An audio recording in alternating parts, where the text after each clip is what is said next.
International day for disaster risk reduction ITDRR 2025 दिनानिमित्त जनजागृती व प्रशिक्षण कार्यक्रम दिनांक 13 ऑक्टोबर 2025 रोजी जिल्हा अधिकारी कार्यालय नियोजन भवन नाशिक येथे जिल्हा आपत्ती व्यवस्थापन प्राधिकरणाच्या वतीनं international day for disaster risk reduction ITDR दिनानिमित्त प्रशिक्षण व जनजागृती कार्यक्रम आयोजित करण्यात आला। कार्यक्रमाचे उद्घाटन निवासी उपजिल्हा अधिकारी तथा मुख्य कार्यकारी अधिकारी रोहित कुमार राजपू यांच्या हस्ते झाले। त्यांनी आपत्ती व्यवस्थापनाचे महत्त्व, आपदा मित्र, त्यांची भूमिका व आगामी प्रशिक्षणाबाबत मार्गदर्शन केले।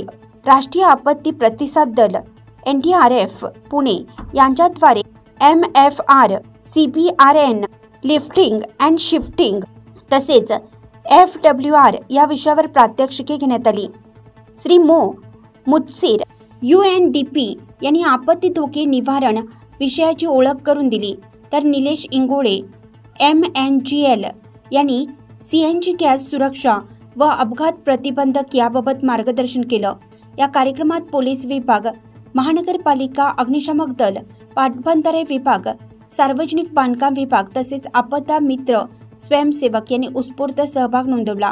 कार्यक्रमाचे अध्यक्ष जिल्हाधिकारी आयुष प्रसाद हे होते। शेवटी जिल्हा आपत्ती व्यवस्थापन अधिकारी यांनी सर्व उपस्थितांचे आभार मानले।